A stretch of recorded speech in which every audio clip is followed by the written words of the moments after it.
everyone! Today we're going to talk about insulin and how getting smart about insulin can help you with losing weight, burning fat, and living your best life, quite frankly. So what is insulin? It's a hormone that's secreted by the pancreas that clears the sugar out of our blood and turns it into energy that our body can use. It kind of like a vacuum cleaner cleans the dirt and the dust out of your house so that you have a clean house. So why is insulin important? It's important because if we have too much sugar running through our blood, it can make us sick. You might have heard of diabetes. A lot of people are getting diabetes these days. It runs in my family. My dad had it, my aunt, my grandfather. So I'd like to avoid it if at all possible. And similarly to how dirt and dust in your house can make you sick and make you cough and not feel good. So we want to make sure we're cleaning the dirt in our house and we're cleaning the sugar out of our system. We want to have a clean house, clean body. So diabetes can happen in one of two different ways. You can either have too much insulin running through your body and or which can become a problem in itself, or you can have something called insulin resistance, which means you don't necessarily have too much insulin, but your body's not using it efficiently. So it's not able to do its job. It's not able to take the sugar and transform it into energy. So then you have too much sugar in your blood, which can then again create problems and make you sick. The opposite of insulin resistance is insulin sensitivity. So that's what you want. You want insulin sensitivity. That's when your body is using that insulin super efficiently. It's turning the sugar into energy. You're using it, and you're going through life in a flowing way, in a happy way.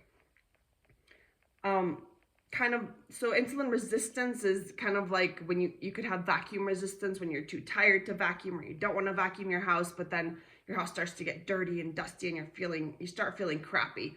So when you have insulin resistance, you can start to feel tired and just not feel good.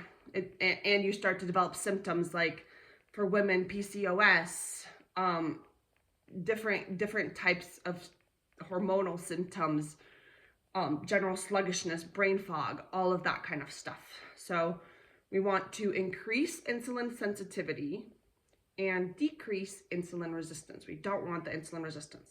Another important thing about insulin is that when you have a lot of it running through your body, it actually causes you to store more fat. So the sugar goes into fat instead of being used for energy. So you build more weight and it's harder to lose the weight when you have a lot of insulin running through your body. When you have less insulin in your body, then the fat gets burned.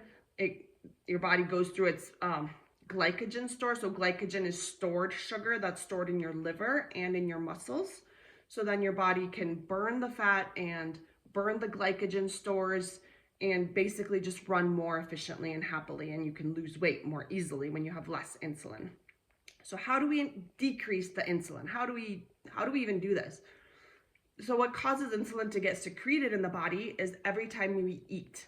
Every single time you eat, the body secretes insulin. If you eat carbohydrates, your body secretes more insulin. So the most insulin comes when you eat things like refined sugar, refined carbohydrates, flour, cookies, bread, pasta, all of those things, big spurts of insulin. So that's when you get a lot of insulin running through the body. So if you can decrease the amount of refined carbohydrates you're eating or even eliminate it, then your body will start to decrease the amount of insulin it's secreting. It doesn't secrete as much insulin when you eat fats and proteins. So adding more of those to your diet can also help. And any kind of carbohydrates can cause your body to secrete insulin, but whole food, nutrient dense carbohydrates are a lot better, and because they have the fiber linked with them, they will cause your body to secrete less insulin. Personally, I'm a vegetarian, and so I eat a lot of carbohydrates. I eat potatoes, I eat sweet potatoes, I eat fruits. I love whole food carbohydrates, but I do eat proteins and fats with all my meals to help balance it and to help me to become full on other things so I'm not eating as many carbohydrates and causing my body to secrete so much insulin. The other thing that can help to decrease the amount of insulin that your body's putting out is have less meals throughout the day. So decrease or eliminate snacking. If you can combine your foods so that you're having a few bigger meals rather than snacking consistently throughout the day, that's less times that your body's secreting insulin, and it gives it more time in between to actually go through and clean everything out. Kind of like if you're constantly walking through your house with muddy shoes and dirt, there's going to be a lot more to vacuum, and it's going to be harder for anybody to take the time to do it. So less times walking through your house with muddy boots, less time eating throughout the day is going to help you to be smart about insulin and more efficient with how your body uses it, so you can lose weight more easily. Another thing you can try is don't eat after dark. So after it gets dark outside, your body creates something called melatonin, which helps you to relax and get ready to go to sleep. But what this does also is increases insulin resistance, which makes it less efficient at using insulin. Kind of like at night, you might be too tired to vacuum. You don't want to vacuum, so your house gets more dirty. So at night, if you eat after dark, that food is more likely to get stored as fat because your insulin is not working to convert that sugar into energy. It's relaxing, it's getting ready to go to sleep. So try to finish your eating when it's still light out, and then let the dark be just a time for resting, relaxing, reading, spending time with your family, but not eating. That's another thing you can try.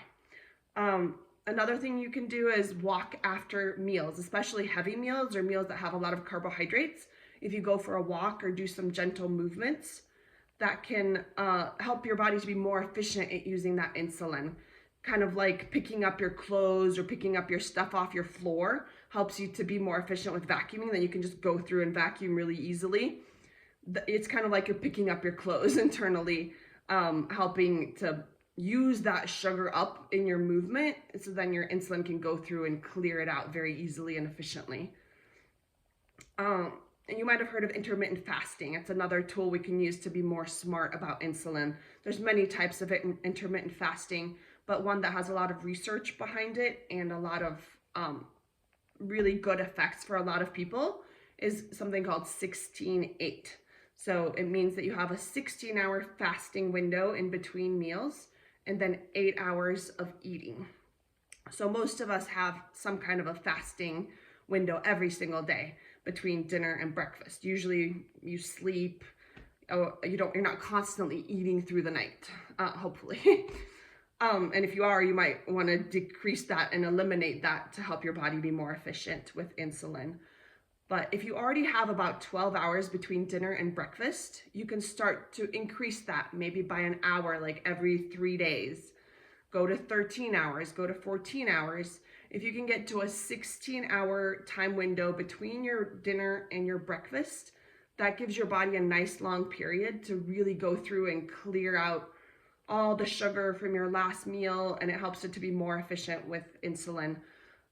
Research has shown that the 16-8 fasting helps to balance blood sugar, lose weight, and maintain muscle mass, which is really important to a lot of people, especially bodybuilders or but all of us, like perimenopausal women like myself. You want to keep your muscle and you want to maintain that muscle mass. So 16-8 can be a really good way to do those things, and it's a more gentle form of fasting than some of the more extreme types of fasting you might have heard about that are longer. And those have their own place and they can be useful in different ways, but 16-8 is a place to start.